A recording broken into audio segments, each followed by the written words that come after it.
Graves School of Business. State Circle is made by MPT to serve all of our diverse communities and is made possible by the generous support of our members. Thank you. Let's keep putting people's priorities before partisan interests. Governor Hogan sets a bipartisan tone as he begins his second term. I always want to see education funded fully. A strong economy makes for a friendly state budget. This isn't just a rural or urban thing. This is a state of Maryland bill. And who wins and loses with a $15 minimum wage? Connecting Marylanders to their government. This is State Circle. Good evening. The big story around State Circle this week is a generous state budget, with the Treasury nearly overflowing with revenue, but no guarantee that'll last. The governor has put together his spending plan. MPT's Nancy Yamada has details. Every single school system in Maryland will see increased investment by the state. Governor Larry Hogan says his $44.6 billion budget responsibly holds the line on spending without raising taxes, cutting services, or raiding special funds.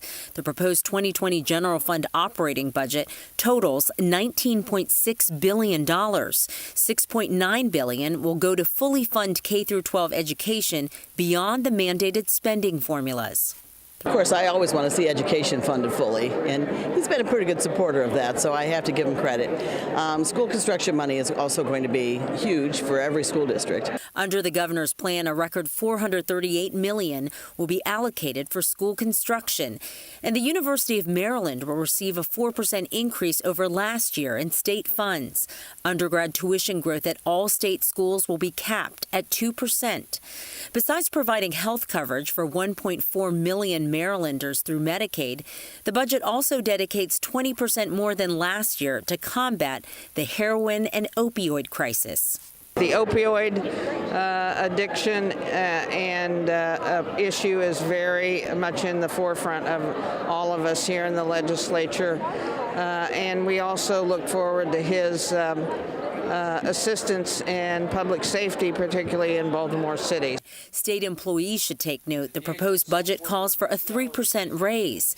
The 2020 budget also proposes tax relief for military, police, and fire retirees, as well as expanding the types of retirement income that are excluded from taxation. To make college more affordable, the proposed budget calls for student loan interest to be 100% tax deductible. The budget also leaves $1.3 billion in reserve to guard against any downturn in the economy. Well, the nice thing about Governor Hogan is since we've had him, we've not had any tax increases. And I think that's important for Maryland. We're one of the highest tax states in the country. It's not good for people. It's expensive to live here. And what I know is he'll spend what we can afford and not more than we can afford. He's evolved as he's been here for 4 years. Despite those words, Senate President Mike Miller says the governor can't take all the credit for Maryland's progress and prosperity. He wants to be the education governor. The reason he's the education governor, we've had to mandate a level of funding because he wouldn't fund the education. The reason we're having a Prince George's Hospital is so we had to mandate a Prince George's Hospital. He wouldn't get it done. Under the state constitution, lawmakers technically only have one job to do during the 90-day session, and that's to pass a balanced budget. Lawmakers on both sides of the aisle predict they'll be able to do that without any protracted fights or partisan acrimony. I'm Nancy Yamada for State Circle. Now the fight for 15. Should the state increase its minimum wage? With that story, here's Charles Robinson. The House had the appetite to actually pass it, and now that we have 17 new members in the Maryland State Senate right now, I do feel very optimistic that something will get done. Senator Corey McCray is talking about moving the minimum wage to $15 an hour. It's being called the Fight for 15. 17 newly minted colleagues in the Senate gives him hope. Last year, the Senate had a bill that would have raised the minimum wage, but it never made it out of committee. He's heard all of the arguments. This isn't just a rural or urban thing. This is a state of Maryland bill trying to fight to make sure that the minimum wage raises to 15. I think it's a bad idea, one size fits all. And what we have now in the law is that counties can set, the last time they did minimum wage, they allowed it, counties could set their own wage. So if they really wanted, if you really wanted in Prince George's and Baltimore City and these other large, wealthier jurisdictions, why don't they set it there instead of coming here and making all of the counties have a one size fits all policy? It's a bad idea. The bill being proposed has several provisions. Supporters would gradually get to $15 by 2023. There would be automatic increases in subsequent years to keep up with the cost of living. It will raise the rates for tip workers and those under 20 and remove exemptions for agricultural workers. The fast food industry used to be where you will find most minimum wage workers, but these days, even they won't take a job at those prices. This greatly affects black and brown people, but most importantly, it affects African-American women. It's the greatest benefactor that it will be. And then when we look at polling, you see the poll that was released just last week by Gonzalez. It showed that 61%, but you showed that 8 out of 10 African-Americans supported raising the minimum wage. The current minimum wage in Maryland is $10.10, and it took several years to get to that number. According to the Baltimore senator, it could affect as many as 500,000 Marylanders. In Annapolis, I'm Charles Robinson for State Circle. Governor Hogan's second term in office began with his official inaugural ceremony that was held just after 12 noon on Wednesday.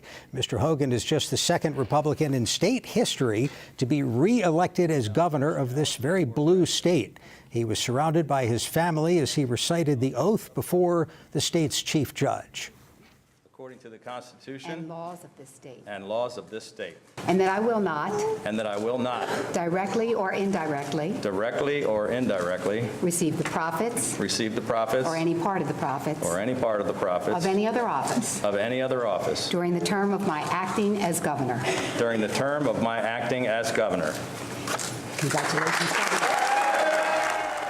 The inaugural address touted bipartisan success in Maryland, contrasted with gridlock in Washington. Yolanda Vasquez was there.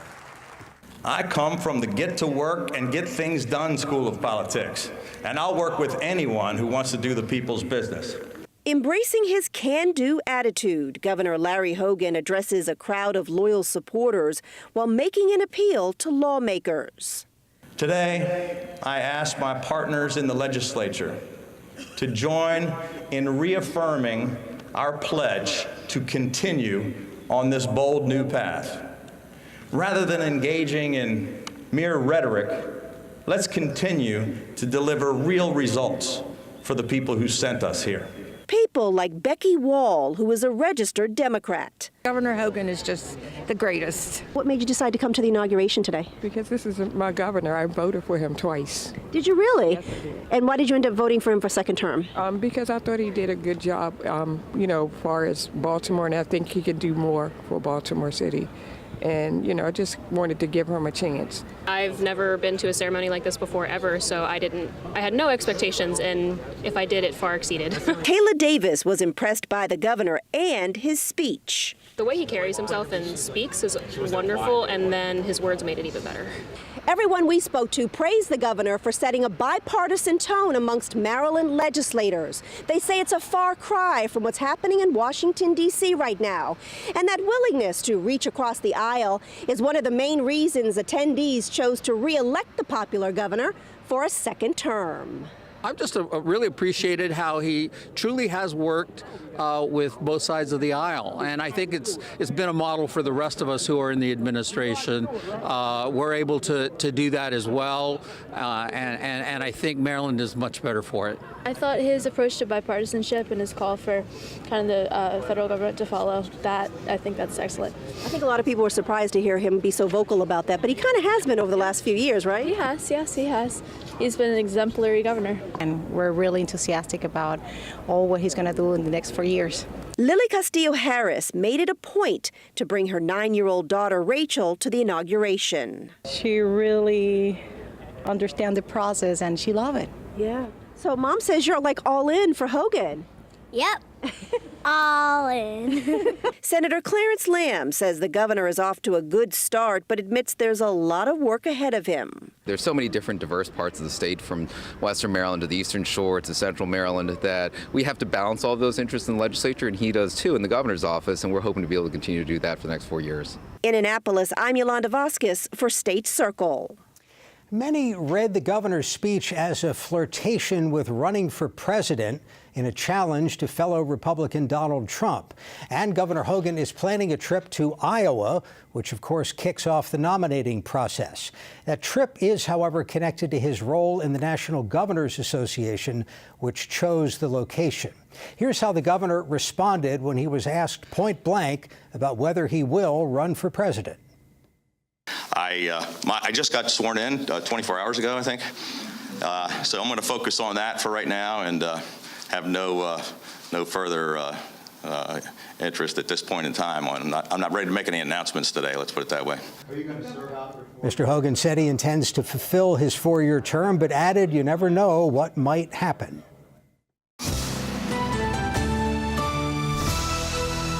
And joining us for the Annapolis Face-Off this week, Senator Jim Rosapep, Democrat from Prince George's and Anne Arundel counties. Also, Senator Addie Eckert, a Republican from the Eastern Shore. Thanks to both of you for being with us. There's all this talk about whether Governor Hogan wants to run for president based on the text of the inaugural address, based on former Governor Jeb Bush doing his introduction. Senator Eckert, how would it play in your district should Governor Hogan run for president? I think it's mixed. For many folks, they are very much supportive of the current president. Others are very supportive of a more reasonable, bipartisan approach. Let's deal with the issues before the people and get on to the next trouble spot. Senator Rosapep, from your standpoint, I mean, it's if somebody wanted to start talking about Jim Rosapep for president, we're going to form an exploratory committee. There's no downside, is there? Well, we're not going there. I'd say I'm disappointed that Governor O'Malley's not running for president, frankly, and I'm thinking more about Joe Biden and Sherrod Brown and folks on the Democratic side. But I think it'd be terrific if Governor Hogan or Jeb Bush or mainstream Republican that challenged President Trump. I think that'd be good for the country and good for the Republican Party. So, Senator Eckert, in your district, though, middle part of the Eastern Shore, where, as you said, strong support for the president. It's interesting that in the gubernatorial election, as close to the middle as Mr. Hogan was running, he didn't seem to lose any support on the right. That's true. Everybody worked really hard to make sure we had a Republican presence in Annapolis and continued that second 4 years. I think people on both sides of the aisle have been very happy with the governor's activities and investment in our small local communities. And that was important. I just heard some comments after the State of the State that would indicate that some people were disappointed and have a different thinking on that. I personally think the governor has done a very good job. He's been good for all of us, and he's worked across party lines. I'm a firm believer in consensus building, and I think that we do need to clearly identify problems, solutions, and get on with the most cost-effective way of dealing with those issues one by one to create a better economy and future for our citizens. Amen. You're both on the Budget Committee, which officially, I think, received the new proposed budget from the governor today. In past years, the session begins, a lot of talk of bipartisanship, but pretty rapidly you get into some tough issues. Where are the fights going to be in terms of the budget or other topics? Oh, I think there are going to be a number of potential fights. We've all been anticipating what it is, but I can say quite honestly, We've been really focused on our side, the major issues that we need to address on the Eastern Shore, agriculture, fisheries. It's important that we're able to share accurate information and get down to operating from good, sound science and data as we move forward and build new relationships. That's what it's all about up here. And why can't we have good, healthy debate, and then we have to vote it up or down? I think we will have debates on a number of issues. I think the real issues are sort of the priorities. We're very focused on the Democratic side on raising people's incomes, their wages, and holding down their costs. So part of that's related to investment in increasing people's skills so they can take higher paid jobs. That's related to really raising the minimum wage, which needs to be raised across the state. That also relates to holding down costs. We need to do more for college affordability. We need to do more to hold down prescription drug prices. There are a whole variety of areas where we can improve the economic circumstances of average working people. I think that's where the focus is going to be on the Democratic side. I think we would be focused on the same thing, the average working person, and how do we raise the bar for everybody, but in a different way. We don't all believe that the minimum wage is the way to go. We have current jobs in our district that are going unfilled. The issue becomes, how do we begin to interrupt poverty, address the issues of mental health, behavioral health, substance abuse, be able to get folks back into adequate workforce training with adequate housing and wraparound health care so that folks can become productive members of society and contribute to the economy. I think we would agree on the issues, but I think we would have different approaches in solving those issues moving forward. I agree with that, and that's where I think you're getting at some of the debate. That's where the Kirwan Commission has recommended a substantial expansion of pre-K education, which is important for education, but it's also important for working parents who need the child care. They've talked about broad expansion of early college, which will save hundreds of millions of dollars for middle class and working class parents in terms of college costs. They propose big expansion of career and technical education.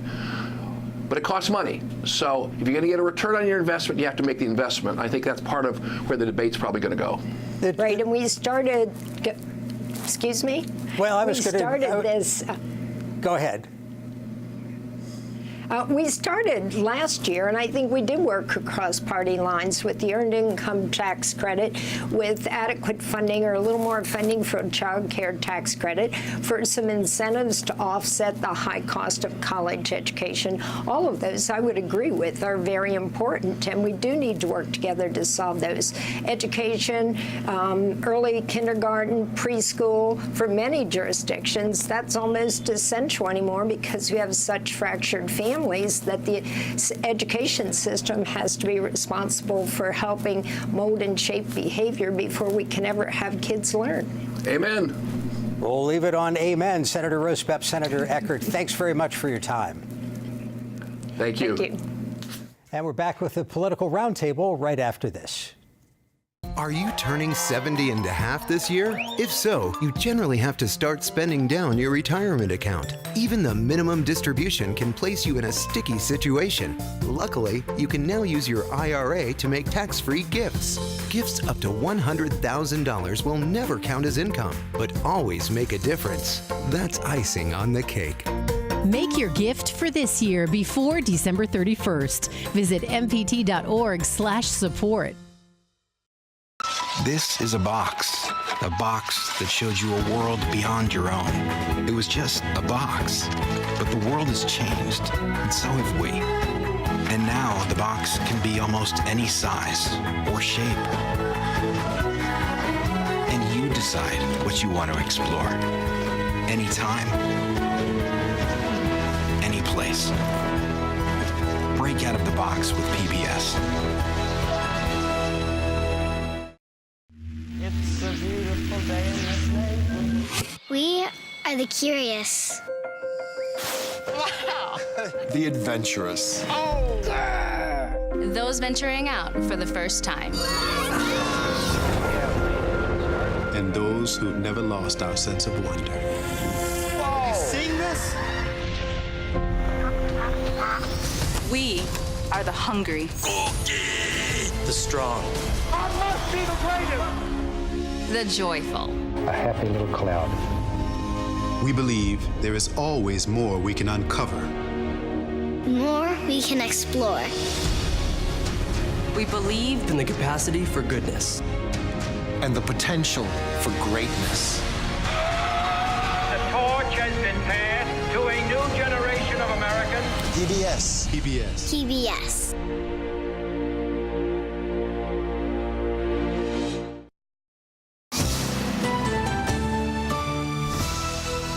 For the Political Roundtable this week, Yolanda Vasquez is joined by Brian Sears of the Daily Record. Thanks for being with us. You know, when a governor or president starts a second term, frequently big shakeup in terms of staff, the cabinet. What are we seeing with Hogan Part 2?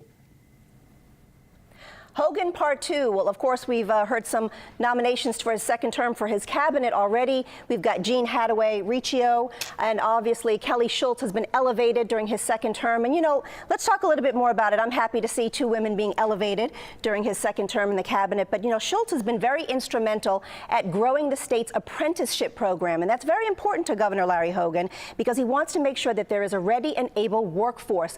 That is something that he campaigned during his first term in office and during his second term. He's always been saying that Maryland is open for business, and having Kelly Schultz there, who's been a former delegate, she was a workforce development director for Constellation. She really is in the trenches when it comes to growing business opportunities for the state of Maryland. You think it's a good pick? Well, one of the things I think is interesting to note, Jeff, is that Hogan is promoting from within. These are existing staff that are loyal to him. Jeannie Hattaway Riccio is a deputy chief of staff. She's being moved into a cabinet level position. Kelly Schultz is being moved over to Commerce, and these are all folks that he knows and who know him and know his style, and he's familiar with what they do and very comfortable. And so I think it's important to note that he is promoting all of these folks from within. And Jean Hattaway Riccio, I mean, she's been advising on environmental related issues for a very long time, and she's someone who has represented the Eastern Shore, so she's very familiar with a lot of these issues. And it's probably important to point out that both of their predecessors in both of these positions really have given these ladies a thumbs up in terms of taking over the roles and saying that they will do outstanding in the job. And we're looking forward to hearing who else he will put into his cabinet. But this also rests on a Senate confirmation, so it's not fully done as of yet, right? Correct. Thoughts on the Hogan for President bandwagon? The notable thing to me is that Mr. Hogan could kill all this speculation, and he's not doing that. Yeah, and Jeff, he's never done that. Going back to August, before he was even reelected to a second term, there was a question for him in front of an economic club in Washington, D.C., and you know he didn't poo-poo it, and he didn't again this week, and said he was committed to even at sort of his dismount. He said, "Well, I'm committed to being here for my 4-year term," but you never know. In the end, I think whether you see him run for president, I think there's also another likely choice that he might at some point look at running for another statewide seat for the Senate, the U.S. Senate. Well, I think it's interesting that for his inauguration, he chose former Florida Governor Jeb Bush. I mean, that obviously got the speculation going as to whether or not someone who has such national prominence, is he trying to tell us something sort of subliminally? But I got to tell you, I did have a chance to speak with a lot of people during inauguration, just regular old attendees, Marylanders, who were saying that if he does run for president, you can rest assured that they will have his vote, that they will definitively vote for him if he decides to go down that path. But then there were a lot of people that I spoke to as well that said there are a lot of things that need to be still reconciled and dealt with here in the state of Maryland. And Governor Hogan has always said that is something that he wants to do, deal with his second term in office. But he's got a lot of supporters out there if he decides to add that president title to his name one of these days. Brian, you've reported on the question of whether Maryland can join the parade of states that are legalizing sports betting without doing a constitutional amendment. And why would anybody need a constitutional amendment for something like that? Well, it's because the last round of gambling expansion put it into the state constitution. Is that the end of the story? Look, Maryland has found a way, the legislature has found a way to do this in the most difficult fashion imaginable. It is not a nimble situation where the state can easily adjust to changes in the gaming industry. And they made a really huge miscalculation in the last session by not passing any sort of legislation that would allow them to move forward and get sports betting on the ballot in November. And so now what they're looking at is the possibility of trying to do an end run around the Constitution, maybe by shoehorning this into the lottery. There was a lawmaker, and we don't know who it is, but I reported back in December that a legislator requested an advisory letter about whether or not this could be done through the lottery. And the short answer was yes, you probably could do it. The problem sort of becomes if you have to bring in outside parties to help the state do it, it starts to look more and more like an expansion of gaming, which could be subject to a court ruling and force you back onto the ballot. And so there really seems to be this, in my conversations with the folks over at Lottery and Gaming, they tell us that there's almost no way that they could do this without bringing in outside parties, which then again looks like you're triggering the need to get on the referendum, get on a referendum, which means that probably not until we wouldn't get something passed this year, maybe next, and that means ballot in 2020 and sports betting in 2021, which puts us way behind every other state that's our neighbor that already has this. Yeah, absolutely. Fast tracking this is something that Governor Larry Hogan, Senate President Mike Miller, House Speaker Michael Bush would obviously like to have happen sooner than later. I mean, think about it. Our neighboring jurisdictions, as you mentioned, Pennsylvania, New Jersey, West Virginia, Delaware, places like that already have implemented sports betting to sort of lure gamblers. And all this time that we're trying to figure it out is money lost here to put into the coffers for the state of Maryland. And West Virginia is actively advertising in Maryland on broadcast TV and on radio, saying, hey, we have sports betting, come out to West Virginia and you can bet on games. And so this is, while it's not a tremendous amount of money, and I feel bad for saying, tens of millions, hundreds of, $100 million is not a lot of money. In the grand scheme of things, it's not a gigantic sum of money when it comes to legalize gaming in Maryland, but it is a competitive disadvantage. We're going to have to leave it right there. Brian Sears, Yolanda Vasquez, read Brian's work at the Daily Record, thedailyrecord.com. Thanks very much. That's our program for this week. We're back Monday with Direct Connection. Now, for all of us at MPT, thanks for watching and have a good night.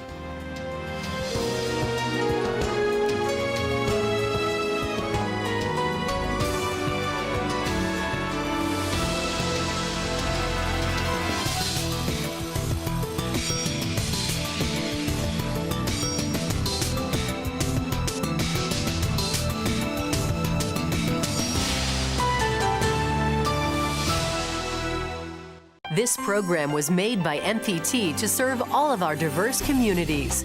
TV Worth Watching is supported by the members of MPT and by Future Care has 15 locations specializing in short-stay rehabilitation. Future Care offers orthopedic, cardiac, pulmonary, as well as stroke rehabilitation. Visit us at futurecare.com for a location near you. Chesapeake Employers Insurance asks all Maryland employers, is naloxone in your workplace first aid kit? Opioid drug overdoses can have